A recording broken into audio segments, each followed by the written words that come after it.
I'm in the middle of fall spring. So I'm in coastal North Carolina. It is 76 degrees today and it is not supposed to be this way. Close, but not quite. And fall spring means spring is on the way though.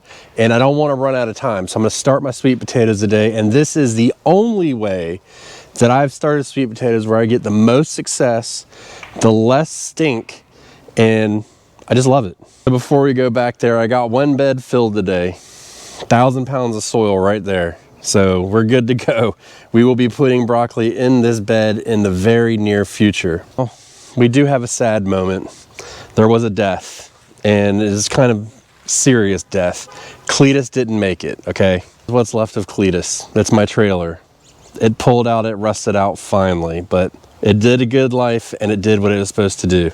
Cletus for free, and I used it for a couple years. I knew it was coming, but it's a sad day. So we're gonna get Cletus 2.0 to finish all of this stuff over here. But to the sweet potatoes, there's a lot of ways you can do it. You can put them in water and they'll sprout. You can stick them in the ground and kind of it'll sprout. You can leave them out and they will grow. If there's moisture, they'll actually grow. But this method that I've used, and I talked about it last year, but I'm going to just go through and show you how my prepared sweet potatoes do and how I do it, and then the steps I take on my seed starting shelf to do it. You can see I didn't clean up from yesterday. What a nightmare. That'll happen here in just a second. So these are the sweet potatoes we're going to use. We've got these scraps here, and you can see that it is already chitting right there. So we're definitely going to get at least 2, 3, or 3, looks like 3 slips off of that one, at least. This is another one. It's already got some slips on it. So there's 2, and you can see how big these are. They're not very big. This one's questionable, but we're going to go ahead and do it. So it doesn't take much. And then we've got this one actually. So we've got this long doo-doo sweet potato.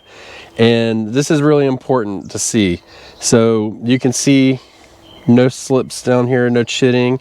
And then you come all the way up here and you can see at the very tip, it's chitting.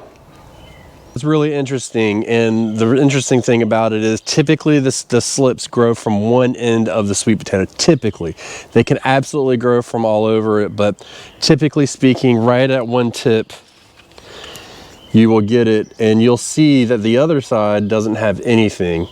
So we want to make sure that we do that. Now, I have been saving this stupid sweet potato for, I don't know, since I harvested. And what I'm going to do is I'm actually just going to break this off, and then I'm going to eat this part because it's already producing 3 slips on this. So as of right now, what we see here, we've got about 1/4 of our slips already started, and we haven't done anything, but we're going to get these to continue making throughout the season, or the seed starting season on this, on our seed shelf. So we're going to get our first set that you see on them, and then we're going to get more. All right, so this tray here, I don't know if you can really see it, but it's got little holes in it, and this is really good to have just for stuff like this because it has the drainage in it and it's nice and sturdy so you can carry these around. If you can't tell, I'm really big in being able to transport my seedlings. It's been a nightmare in the past trying to transport them, and so this really ensures that and gives us a way to move them without stuff breaking and dropping and all that stuff, because the last thing you want to do is get to the finish line and then drop them and break them and stuff. So we're not even going to do that, but let's get these started, and I will explain to you how we go about doing this and getting them really to flourish inside and get as many slips as we can off of these little itty bitty potatoes. So we fill it up with our potting soil, real simple. And what we're going to do now is we're going to take, and now I did pull a couple bigger potatoes out because I wanted to get a couple more slips because I've got people that are asking to purchase some. So I wanted to ensure that I could get enough slips for people. So knowing how to plant sweet potatoes, which is about roughly, I like to put them about 18 inches apart, give them a little bit of space to stretch. We can get these, and we know that we have a 32, no, we take that back. We're using 2 18-square foot beds, so that's 36 square feet minus the 6 feet. So we're actually doing, 30 square feet. That's interesting.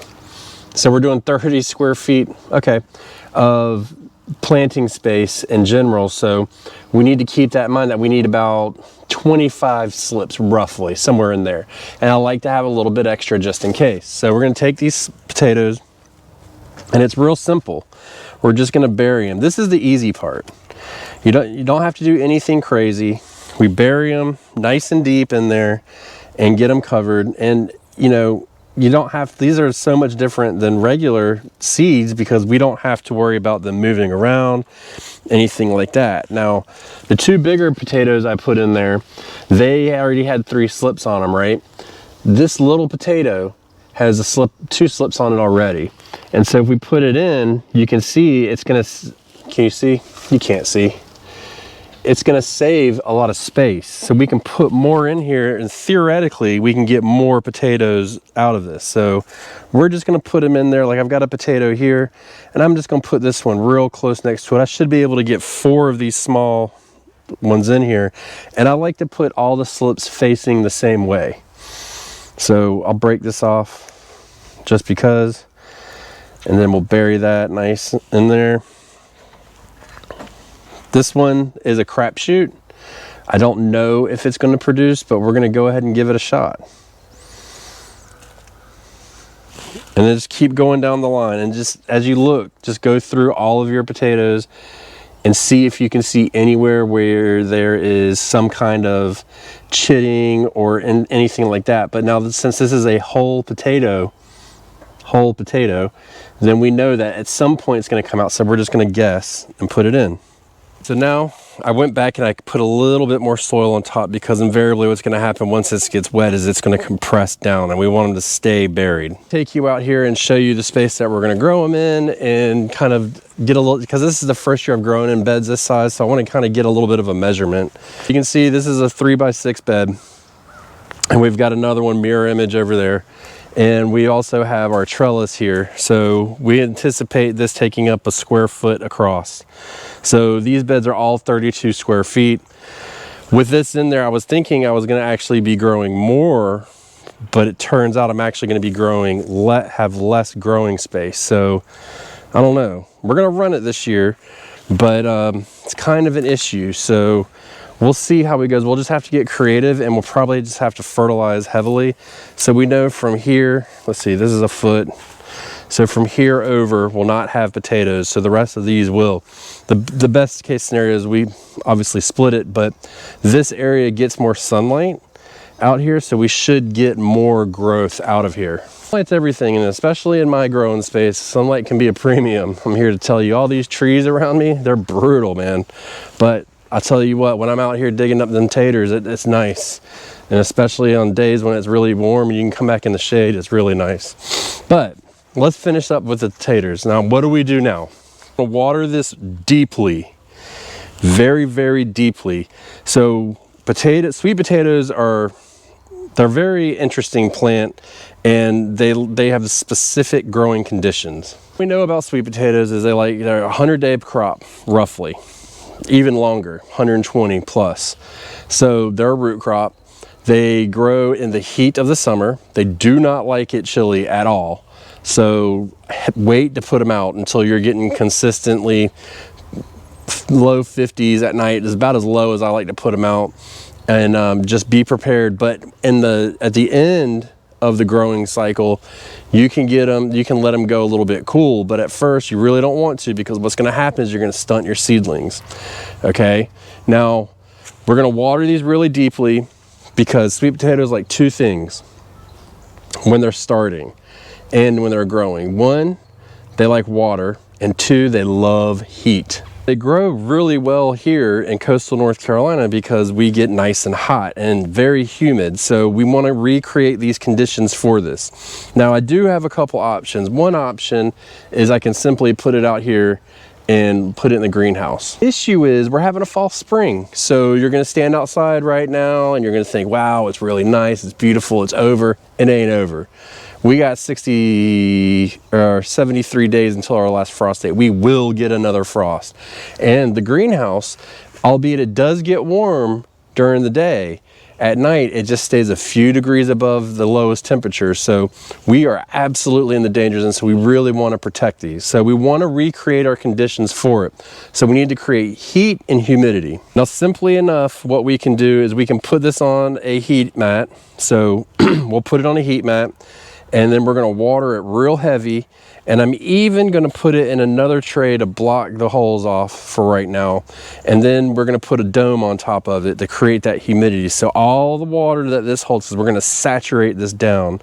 And then we put that heat on there. It's all going to create humidity in here and that heat. And that is what helps it germinate and make more sweet potatoes. Look, this sweet potato right here has very specific requirements to meet. And if we make those requirements met, we will get slips. Now, I mean, I'm telling you, I've put them in those cups of water before, and it ends up being gross. You got to dump them out. It just smells like a fart. It's awful. So we don't want to do that. This is the best method I've found. And so what happens is you'll start to see the slips come up, and at that point you can remove your dome. See your slips come up. Let's say a slip's coming up here. What I do is I let it get about yay tall, get a couple leaves on it, and then so I don't disturb what I've just done. Let's pretend there's a slip here. We're doing a lot of pretending lately, but that's how this goes, right? So we're gonna go down, and you'll find that the slip is coming out here. What I like to look for is I like to look for the root that's coming off the slip. Okay, and if you see that root, clip it with the root. Even without the root, it's fine. But if you clip it with the root, and then you stick it in, keep another jar of water next to it, and I just stick the slip in there, then it'll continue to grow and continue to make roots. There is one part that I do, and I'm just gonna have to show you on camera in the coming months, but I do clip off the bottom of it, which is where if there's any disease from the previous potato, it would take it out. So I will clip that, and I'll have to show you. It's really hard to explain, but I just keep a jar of water there, and I'll keep clipping them and making them. And if I miss it for some reason, because you know, they can get to grow pretty fast, and they get too tall, I'll clip it in half and stick it in there. And then you just start making slips, keep making slips, keep on, keep on, keep on. Then what I do is you get so after they start making slips, I'll give it a little bit of fertilizer, that slow release fertilizer on there, and just let it do its thing. Not a lot, just a little bit. And what we'll end up doing is right around our first frost date, roughly, I'll take them and then I'll stick them in 6-packs. And so I'll take the ones out of the water with the roots, stick them in stick packs, let them get used to dirt, because that is a shock point, right? Once you have those bare roots and you put them in dirt, it shocks them. So we're gonna eliminate that. And at this point, we're probably gonna end up putting them out in the greenhouse, because if it's 40 at night, then it'll be 45, 50 degrees in there, and it shouldn't be an issue. So we'll do that. And then once they get time to plant, we pull them out. We'll have enough roots really, so we don't have that adjustment period that you get if you order them from the store or something, and they come basically bare rooted and they're all limp and gross, and you eliminate that completely. So you're gonna have the healthiest sweet potato slips and an abundance of them, because these potatoes, once those slips that I showed you earlier grow, they're gonna keep growing after I clip them. They'll keep making them and keep making them and keep making them. Now, the big question is, can I take this sweet potato right here and put it into the ground and grow potatoes? You will grow a few potatoes and few small potatoes, but you will not have a huge harvest. What you need to do is start slips, because the potato just doesn't grow that way. What happens is, as it grows and those roots come off, then as those roots grow, they will end up forming potatoes, but you're missing a whole lot of action in the middle. So you don't really get a lot. So don't take your sweet potato and just plop them in the ground. Make your slips ahead of time and give yourself plenty of time. So like I told you earlier, as of right now, I'm 72 days from my last frost date. Quick math, I am 89 days from my plant date roughly, and I'm starting them now. Guarantee you I'm gonna have too many, too big, too soon. But I'd rather be safe than sorry, because you only really get one shot at making the sweet potatoes. So I'm gonna go ahead and get them going. Now, I did forget to mention, we wanna make sure that we keep the light on them. So what I'm anticipating, and I'm not watering these down now, but as I water them down, we'll end up seeing the beginnings of those slips come out of the soil. And so we're going to turn our light on, and that's automatically going to start feeding them and trigger it. So they'll start growing pretty quick, and we'll get our first round of slips quick, and then there'll be a dull period, and then you do it again, and just keep the heat on it, keep it watered, and keep it going, and you're going to be fine. What I do is, as soon as I get done with my peppers, my tomatoes, and my eggplants on my heat mats, that's when they have them freed up, and then I can put them on there, and then we can do that. So we have that option to keep going. We have a free heat mat, and then it's going to stay on for the majority of the time. If we want to slow down the growth of the slips, then we can pull that heat mat out, and that will help cool that soil and then bring it down. But at the same time, there's going to be a lot of heat generated in there from everything else, so it's not going to cool it down that much, but it is something that you can do to manipulate it a bit. So last year, what I did not do is I did not give any fertilizer, and I regretted it because they were basically just producing out of nothing. So giving them a little fertilizer is really going to push them and make them grow better. All of these are Georgia Jets, so that's what we're growing. They're a fast producing variety, usually right around 100 days, almost to the day. If we let them go longer, they'll get bigger. So we may do that this year. We may go to about 120 days. So we do that. And then I did not get a Carolina Ruby sweet potato like I wanted to. If I come across a whole sweet potato at some point, then I'll grab it and make it. But I got to know it's a Carolina Ruby, and I'm just not sure if I can find one. So maybe it's yet another year with the elusive Carolina Ruby sweet potato evading me, but we'll find it. So what varieties of sweet potatoes are you growing? And also let us know in the comments if you start your own slips and how you do it, or do you buy them? Let us know in the comments below, because there's always a way to do it. There's always a way to get a sweet potato, but once you buy your first set of slips, save your potatoes, and now you know how to make more.